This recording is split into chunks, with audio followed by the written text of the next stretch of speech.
मेरा नाम सविता है। उम्र 32 साल। मेरा रंग थोड़ा सांवला है, लेकिन मुझे लगता है कि यही रंग मुझे और भी आकर्षक बनाता है। मेरी काया सुडौल है और मैं अपने शरीर पर गर्व करती हूँ। मुझे मालिश करवाने और कराने का बहुत शौक है। अब तक मैंने कई लोगों से मालिश करवाई है, कभी सैलून में, कभी घर पर, कभी दोस्तों के ज़रिए। मैं हमेशा नए नए बहाने ढूंढती रहती हूँ ताकि कोई मेरे शरीर को छू सके, दबा सके, मालिश कर सके और मुझे वह सुकून मिल सके। यह कहानी उस गर्मी की है।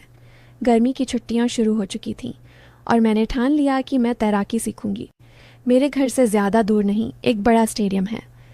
वहाँ क्रिकेट, बैडमिंटन जैसे कई खेल होते हैं और वहीं एक बड़ा स्विमिंग पूल भी है। मुझे पता था कि वहाँ तैराकी की क्लासेस भी चलती हैं। मुझे तैराकी सीखने की असल ज़रूरत नहीं थी, लेकिन पूल का पानी, वहाँ का माहौल और सबसे ज़रूरी वहाँ के कोच और सदस्य सब कुछ देखने की इच्छा थी। एक शाम 5 बजे मैं स्टेडियम की ओर निकली। मैंने सादा सफ़ेद टी शर्ट और जीन्स पहनी थी, लेकिन टी शर्ट जानबूझकर टाइट और गहरी नेक वाली चुनी थी। चलते वक्त रास्ते में लोग मेरी ओर बार बार देखते। मुझे यह अच्छा लगता है। मुझे पता है कि मेरा शरीर कितना आकर्षक है और मैं इसे दिखाने में कभी संकोच नहीं करती। स्टेडियम पहुंचते ही अंदर शांति थी। पूल के पास एक ऑफिस था। मैं वहां गई। अंदर एक आदमी बैठे थे, उम्र लगभग 50 साल, लेकिन शरीर मजबूत, चेहरे पर मुस्कान। उन्होंने मुझे देखते ही उठकर स्वागत किया। नमस्ते, क्या मदद करूं? उन्होंने पूछा। मैंने कहा कि मैं तैराकी क्लास ज्वाइन करना चाहती हूँ। बातों बातों में पता चला कि वही मुख्य कोच हैं, नाम रामेश्वर, लेकिन सब उन्हें रामेश्वर सर कहते हैं। दूसरा कोच है सुरेश, असिस्टेंट कोच। फीस के बारे में बात हुई। फीस बहुत कम थी, महीने के सिर्फ 800 रुपये। मैं तुरंत तैयार हो गई। मैंने पूछा, सर क्लास किस समय होती है? उन्होंने कहा, शाम को 5 बजे लेडीज़ बैच है, सुबह मिक्स्ड बैच होता है। मैंने फिर पूछा, वर्तमान लेडीज़ बैच में कितनी महिलाएं आती हैं? वे मुस्कुराए और बोले, अभी सिर्फ 2 महिलाएं आती हैं, लेकिन वे रेगुलर नहीं हैं, कभी आती हैं कभी नहीं। यह सुनकर मुझे मन ही मन खुशी हुई। कम लोग मतलब ज़्यादा ध्यान, ज़्यादा मदद और ज़्यादा सुकून। मैंने तुरंत फीस भरी और घर लौट आई। लौटते वक्त रास्ते में एक स्पोर्ट्स शॉप दिखा। मैं अंदर गई और एक स्विमिंग कॉस्ट्यूम खरीदा, काले रंग का 2 पीस।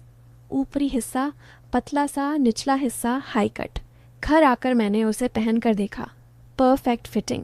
मुझे बहुत पसंद आया। अगले दिन शाम को मैं निर्धारित समय पर स्टेडियम पहुंची। मैं पहले से ही स्विमिंग कॉस्ट्यूम पहनकर आई थी, ऊपर सिर्फ एक पतला शर्ट डाला था। बैग रखी और शर्ट उतारकर बाहर आई।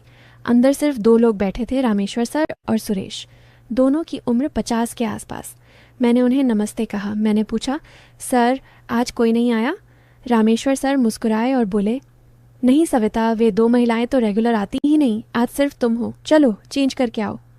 मैं मुस्कुराई और बोली, सर मैं पहले से ही पहन कर आई हूँ। बैग रखकर मैं पूल के किनारे आई। जैसे ही मैं बाहर निकली, दोनों की नज़रें मेरे शरीर पर जम गईं। मेरा सांवला रंग, टाइट कॉस्ट्यूम, वे दोनों कुछ पल के लिए स्तब्ध से हो गए। रामेश्वर सर ने गला खंखार कर कहा, चलो पूल में आओ, पहले पैर चलाना सीखो। मैं पानी में उतरी। पानी ठंडा और सुहाना था। मैंने पैर चलाने की कोशिश की, लेकिन शरीर पानी पर तैर नहीं रहा था। मैंने बहुत कोशिश की, लेकिन हो नहीं पाया। रामेश्वर सर पानी में उतरे। उन्होंने मुझे पीछे से पकड़ा, एक हाथ पेट पर, दूसरा जांघ पर। ऐसे करो, पैर ऐसे घुमाओ, पिघम, वे बोले।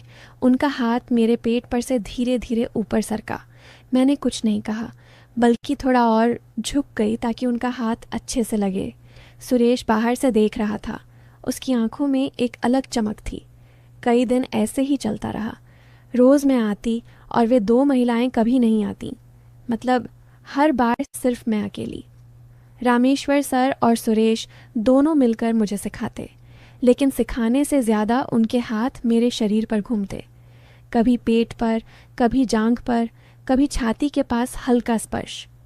मैं कभी विरोध नहीं करती, बल्कि जानबूझकर ऐसी हरकतें करती कि उनका हाथ अच्छे से लगे। एक दिन मैं पूल में प्रैक्टिस कर रही थी। मैंने छलांग लगाई और पैर चला रही थी। रामेश्वर सर मुझे पकड़कर मदद कर रहे थे। उनका हाथ मेरी जांघ पर गया। मैं मुस्कुराई और कुछ नहीं बोली। सुरेश ने देखा और वह भी पानी में उतर आया। अब दोनों मिलकर मुझे सिखा रहे थे, एक पीछे से एक आगे से। मेरी छाती पानी में हिल रही थी और उनके हाथ उसे सहारा दे रहे थे। कुछ दिनों बाद मैं जानबूझकर चेंजिंग रूम में कपड़े बदलने लगी।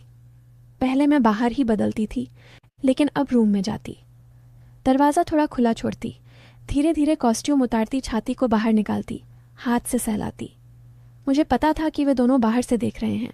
रूम की दीवार में एक छोटा सा छेद था, उसमें से वे आंखें लगाकर देखते। मुझे उनके सांसों की आवाज़ आती। एक दिन मैं बाथरूम गई, तब मैंने देखा कि वे दोनों चेंजिंग रूम की ओर आंखें गड़ाए खड़े हैं। मैं मुस्कुराई और चुपचाप वापस आ गई। उन्हें पता नहीं चला कि मैंने उन्हें देख लिया है। उसके बाद मैं रोज़ उस रूम में बदलने लगी, कभी बिना अंदरूनी कपड़ों के, कभी हल्के कपड़ों में, कभी पूरी तरह खुलकर। एक दिन क्लास ख़त्म होने के बाद मैंने कहा कि मुझे थोड़ी चोट लगी है। रामेश्वर सर बोले, चलो ऑफिस में आओ, मैं तेल लगाकर मालिश कर दूंगा। मेरे मन में खुशी हुई। ऑफिस में गई। उन्होंने मुझे टेबल पर लेटने को कहा, तेल निकाला और मेरी पीठ पर लगाने लगे, धीरे धीरे हाथ नीचे सर के जांघों पर। फिर उन्होंने मुझे पलट दिया। अब मेरी छाती सामने थी। उन्होंने तेल लगाया और ज़ोर से दबाने लगे। मैंने नाटक किया, सर आप ये क्या कर रहे हैं, ये ठीक नहीं है, लेकिन मैंने शरीर आगे कर दिया। वे मुस्कुराए और बोले, ये तो मालिश है, आराम मिलेगा। फिर सुरेश भी अंदर आ गया। अब दोनों मिलकर मालिश करने लगे। मैंने उन्हें रोकने की कोशिश की, उन्हें समझाया कि ऐसा नहीं करना चाहिए, लेकिन अंदर से मुझे सुकून मिल रहा था। फिर भी मैंने सभ्य रहने का दिखावा किया और उन्हें रोका। मुझे उनका इरादा पहले से पता था, लेकिन अपना इरादा मैं उन्हें समझने नहीं देना चाहती थी। ऐसा महीनों चलता रहा। अब मुझे पैर चलाना अच्छे से आने लगा था। रामेश्वर सर के हाथों से पकड़े रहने पर मेरा शरीर पानी पर तैरने लगा। उनका एक हाथ मेरे पेट पर था, दूसरा जांघ पर। उनके गर्म हाथ मेरी सांवली त्वचा को छू रहे थे और मुझे एक अलग तरह की सिहरन हो रही थी। सुरेश बाहर से देख रहा था, उसकी आंखों में लालच दिख रहा था। रामेश्वर सर बोले, सविता ऐसे ही करो, रोज़ ऐसी प्रैक्टिस की तो जल्दी सीख जाओगी। मैं मुस्कुराई और हामी भरी। मन में सोचा, यह प्रैक्टिस मुझे कहाँ ले जाएगी। उस दिन से रोज़ शाम 5 बजे मैं स्टेडियम आने लगी। वे 2 महिलाएं कभी रेगुलर नहीं आईं, कभी एक आती, कभी दूसरी, लेकिन ज़्यादातर समय मैं अकेली ही होती।